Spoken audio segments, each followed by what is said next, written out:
Okay, moment of truth, guys. Here we go. Did we break bedrock? Yes, we did.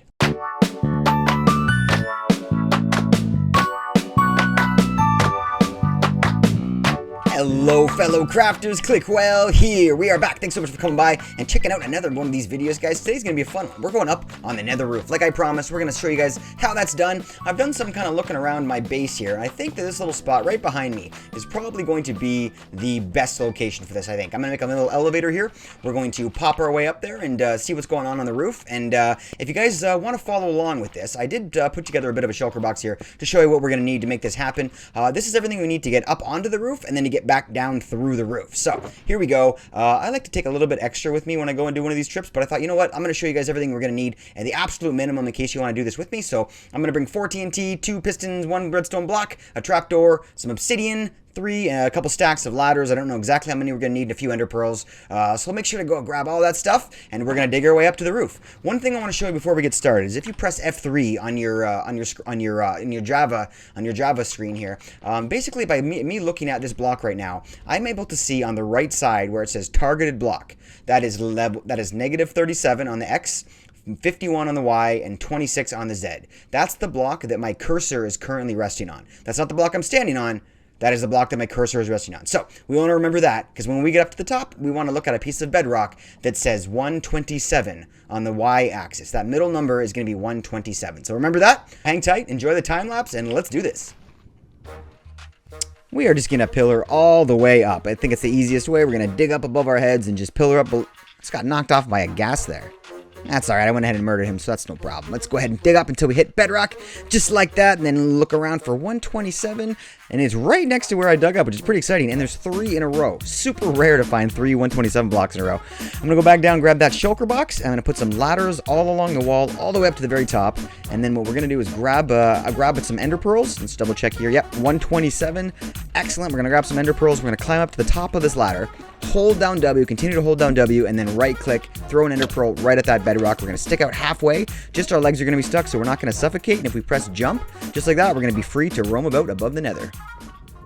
Okay, so now that we're up here on the roof, we need to get back down. That's right, we need to get through this bedrock, which may sound impossible. It seems to me like breaking bedrock is the one thing in Minecraft you can't do. Everybody knows that. We could sit here and hack away at this thing with our axe for a million years and it would never break. Believe me, I've seen people running live streams just mining away at bedrock, and trust me, they've never gotten through. So I think what we're going to have to do is use a glitch that has been going on for quite a while now. And the fact that it's been going on for a while makes me think that maybe Mojang is kind of okay with it. They're not really making it a priority. They want to fix this, so hopefully it'll be working like this for a while. You guys can try this for a little bit for a little while yet. There are many ways to do this. The way that I'm using now is I actually learned from watching Impulse SV from the Hermitcraft server. I'm not exactly sure where he found it, but it's kind of a widely known way of doing this. So I won't actually credit any specific person for figuring out how to do this. But please go ahead and search out and see what the best way for you to do it is. Sometimes you can get this done with a lot of different things like mine carts and rails and TNT powered mine carts and stuff. And sometimes it can get a little bit tricky, but this is super simple.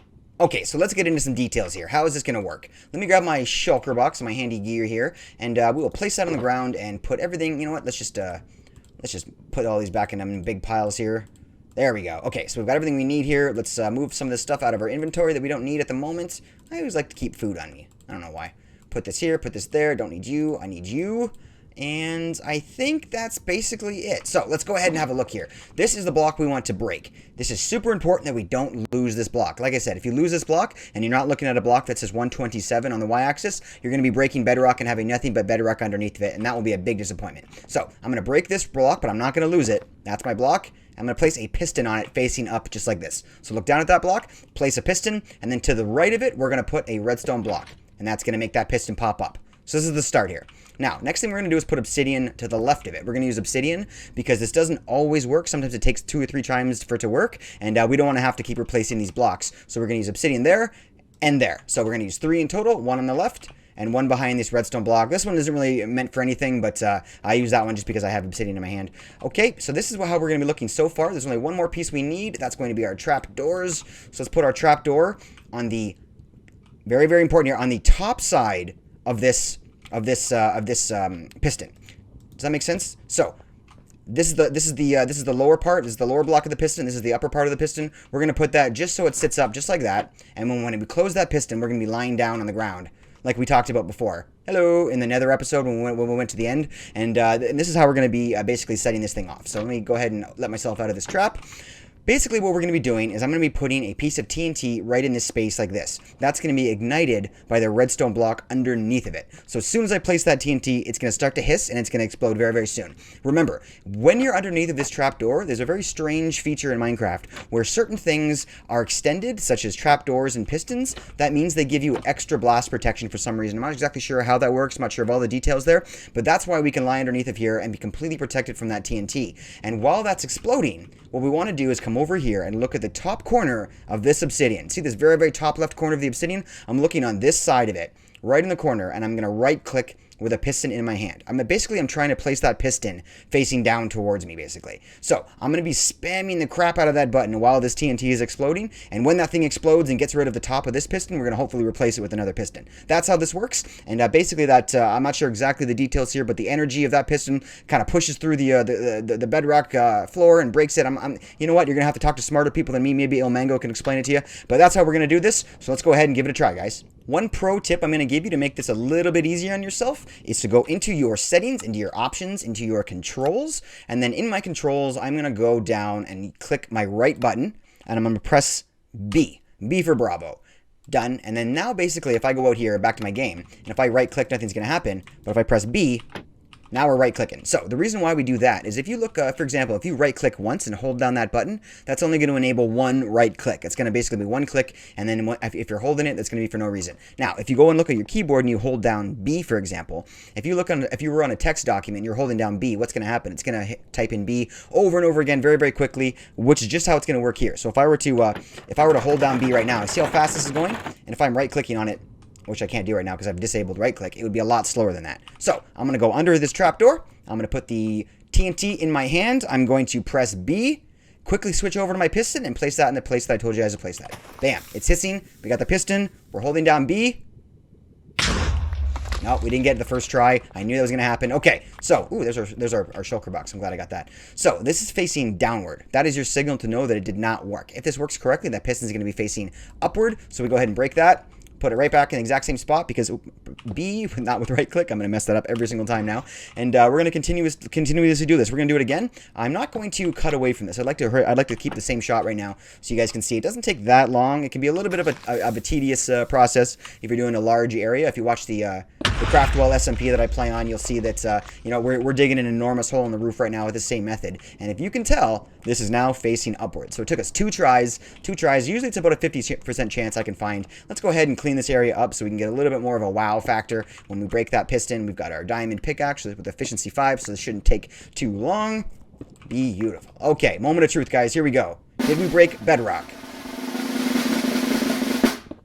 Yes, we did. Look at that. Look at that, busted bedrock. We can now make our way up and down as we please. This is fantastic, guys. And what's also great about this little area that we have is if you noticed, we've got 2 more blocks here that are 127. Nothing below it. So we could actually make ourselves a 3 wide hole that we could actually make like a bit of a staircase down, which would be really, really cool. So we might play around a little bit more with this. But for now, we are on the roof, and that's pretty exciting.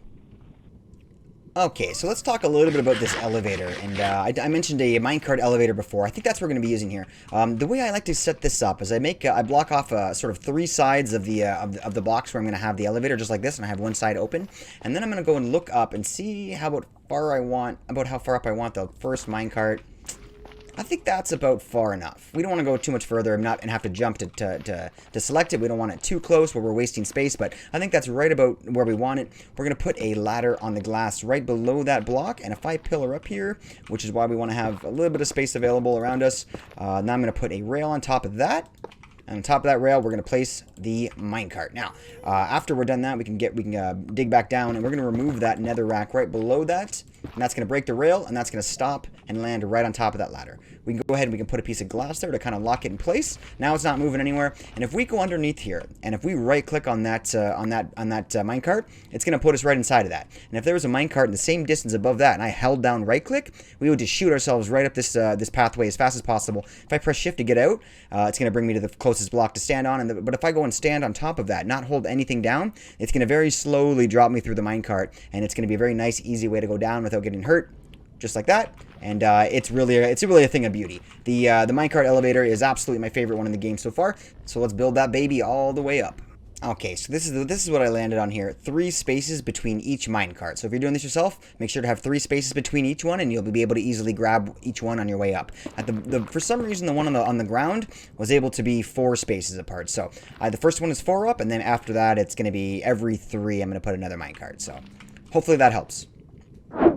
And this is our elevator. We are elevating, my friends. This is great. I love the glass. It looks super cool and modern and clean. I think I might add some warped wood along the edges. I don't know, something like that maybe, because maybe add a little bit of texture to it. But so far, it looks pretty cool. Let's go ahead here and take the maiden voyage on our elevator, freshly installed, and we just fly up this thing. Look how fast we go. We're already there. We're already on the ceiling, and I made ourselves a nice little hole here for us to kind of come out in and out of the nether. I put some torches here to kind of accent it, but we don't even need them because mobs don't spawn on Bedrock. These are non-spawnable blocks, as well as this glass that's non-spawnable.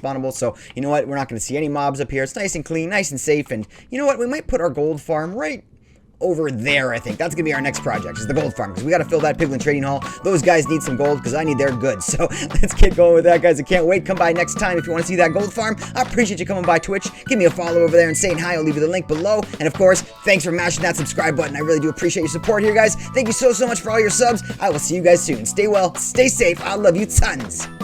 Peace.